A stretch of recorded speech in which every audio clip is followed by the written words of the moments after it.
excited to do podcasts now, Mark, since you stopped doing yours, or is it still just you'd rather not be doing it? It is something that I couldn't want to do less. Yeah. And Means but a I lot. find myself, well, I mean, look, I it's odd to not have a podcast, but it's surprisingly relaxing. Yeah. Oh, I can't imagine. Yeah, and I don't mind showing up on other people's podcasts. I did a round of them for a while, and then started a massive amount of shit everywhere. Oh, that Mark, got all the way up to King Rogan, who decided to criticize me for talking shit about comics and then talk shit about me for an hour. It was really something. Don't think that we haven't been gleefully watching the way you went out with a flamethrower. It was awesome. Yeah, going down shooting, I guess. Yeah, but then once you were done, then he started firing shots when you no longer had a cannon. It's very funny when they all start talking shit after you've signed off. The day after. The day after was the day where he's like, you know what? I'm actually going to be honest about Mark. Very brave.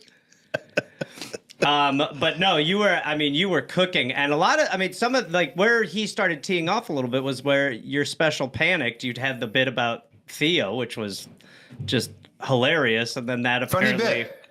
Yeah, great bit. The whole special's great. Everyone should go watch. But what happened to busting balls? It's like what comics have always done. You bust someone's balls. But the funny thing is that Joe, in the middle of his, strangely.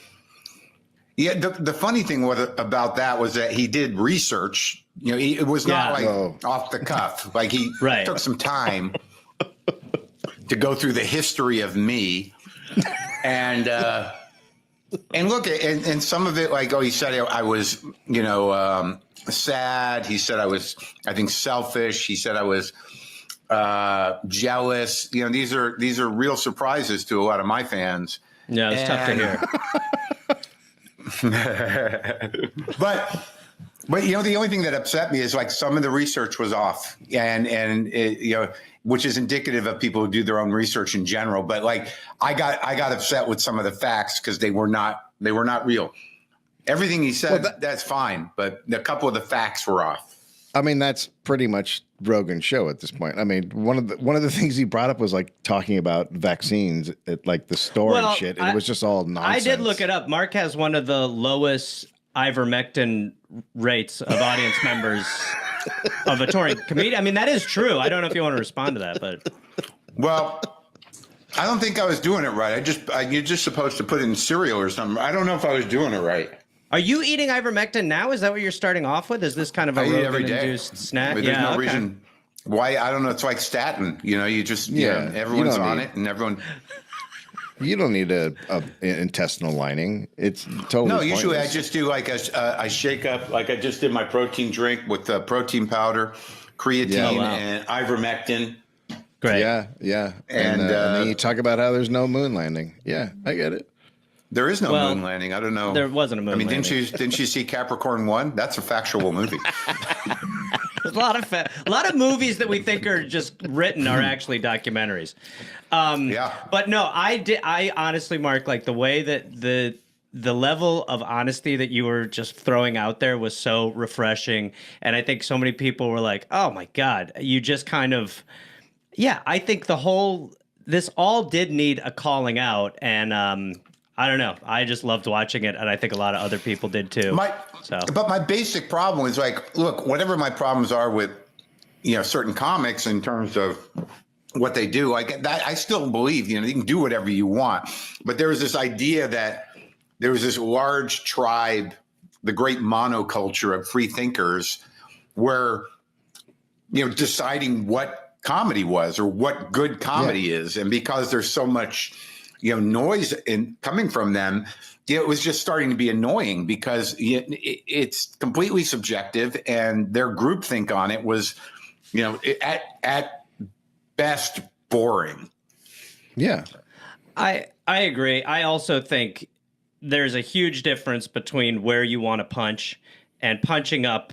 Let's go. But I think to what you were saying, it's sort of like this level of sort of punching down and fighting for the R word and all this other stuff has just become so fucking stupid. So anyway, the thing is, you went out like a champ. When the person you're bullying is crying and saying, okay, that's usually when you stop. That's right. If you're a professional bully. Yeah. But if that's all you have in your quiver, then that's all you have in your quiver. They don't have any other. Yeah. Like, what are they going to do? Some interesting, thought-provoking comedy?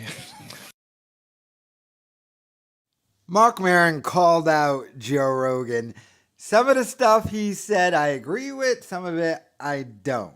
So he brought up the point, though, of Rogan started trashing him when he quit his podcast, which is true. Although, to be fair to Rogan, I mean, you kind of trashed everybody, then quit your podcast. But he brought up an interesting fact that I had brought up at the time, that Rogan did his research. They waited till he was officially done, and it seemed like a coordinated attack. Because Rogan went, Andrew Schulz went, I think Schaub and Callen went too, but no one really cared about them.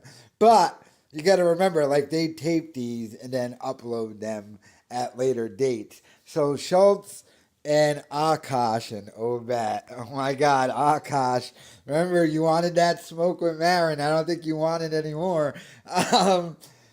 They got the green light to go ahead and start trashing Maron. Now, the whole punching up and you can't punch down thing, I completely disagree with what these hosts are saying. And the bullying thing with Mark's like, we can't make fun of trans people. I couldn't care less. Now, Rogan's point, though, and to some degree, I get what Rogan is saying. Like, I love the fact that Marc Maron has always trashed Rogan. But from Rogan's perspective, he's like, no matter what legitimate points Mark is making, Rogan knows where it's coming from. It's not coming from, oh, Mark, you really don't like me so much because of my political opinions. It's because you're an old, bitter, jealous guy who hates everyone. I mean, one would say Mark would agree with Jon Stewart on mostly everything, but Jon Stewart hates Marc Maron because it has nothing to do with the politics. It's just that in the comedy world, Marc Maron is known as this backstabbing, talk shit behind your back kind of guy who will throw you under a bus but then do the same shit, like the whole Jon Stewart thing. He criticized Jon Stewart for taking a job, called him a sellout, even went on stage and trashed him, and then Jon Stewart left that job, and then Marc Maron went and took the job. So, like, stuff like that. But I just love that. It took this long to get the response, by the way. I don't have a podcast anymore, so I can't respond thing is bullshit. Mark goes live on Instagram all the time. You don't need a podcast to respond, to record yourself and upload. So I'm not buying that, but let me know your thoughts in the comments.